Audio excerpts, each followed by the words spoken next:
We're here today talking with Kim Hoffman about her latest book, Little Olive. Kim, thank you so much, and Olive, for joining us. Of course, of course. So, just tell us a little bit about the book. So I wrote this book. I was looking at Little Olive one day.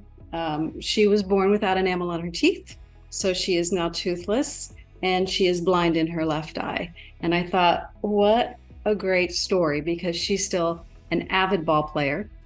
She's still the rules the house. She doesn't let anyone, get in her way. So she doesn't let that keep her down. But I can imagine, if you think about children who have to change schools or move, how difficult it must be to go find new friends. And I can imagine that if she had to go find new friends, she might feel a little bit different. So that's kind of the inspiration behind the book. And then I have a daughter, Caitlin. She's 33. She was born with a congenital heart defect.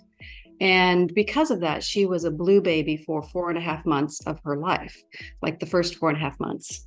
And that has caused some issues with the way that her brain functions. And so this book parallels with that because Katie also has trouble finding friends. And I thought, what a great book to write, to use Little Olive's story in how she goes out and is able to find friends eventually and accept herself, how that parallels with Kate as she continues to fight that battle daily. So, would you say, in listening to you talk about the book, I mean, it sounds like it's a children's book, but it's kind of written for everyone and to inspire anyone that's dealt with some type of challenge or just all of us, or what would you say? Absolutely. Yeah, absolutely. Um, you know, the, I learned the term invisible disability because that's really what my daughter has. Olive's is a little more outward. Her tongue sticks out of her mouth. It's pretty obvious that there's something going on when you throw a ball and she runs into a wall. It's pretty obvious that something's not quite right there. She's not seeing. But with Kate, it's invisible. People don't recognize that she has a disability until they say something to her, and then she'll talk over their head, or she doesn't approach it like a normal, quote unquote, normal 33-year-old would. So then they take a step back and they go, what's wrong with this person? And that shouldn't be the way that they react, but that's the way they react. And it can be tough for her, and it can be tough as a parent to watch it. But we do our best. Do you have other books, maybe a series about Olive and your daughter that coming, or where would you say that lands? I would say we're going to have more Little Olive books coming out. Yeah, for sure.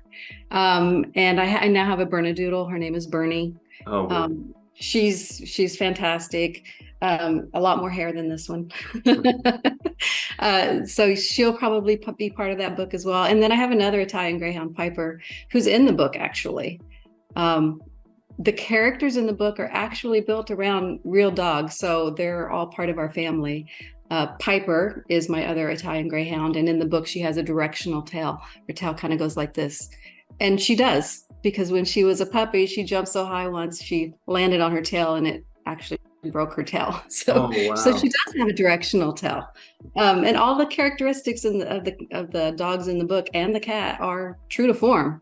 My youngest sister, a lot of her dogs are in there, and she read the book and she sent me a text, and she's like, I laughed and cried through this entire book because a lot of the dogs are gone. Um, Hmm. so it's a very special book for our family, and hopefully it will be for others as well as they read it. Olive, are you done? You done with this?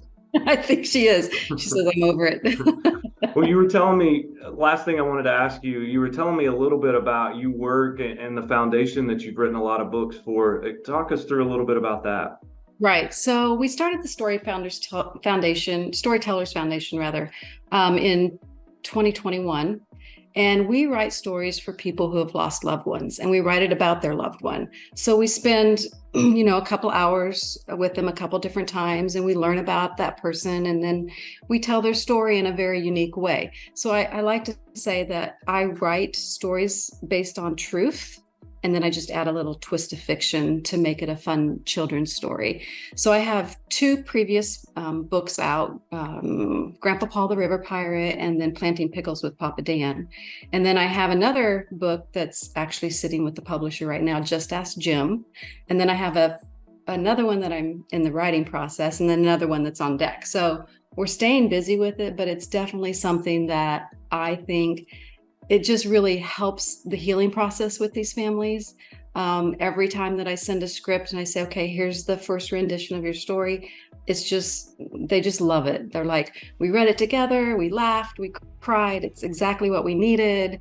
And then we go through the illustration process and then the publishing process. But the Storytellers Foundation, it's kind of a passion project for me. Little Olive just kind of snuck in there because I one day looked at her and said, I think I want to write a book about my dog. Who doesn't like a dog book?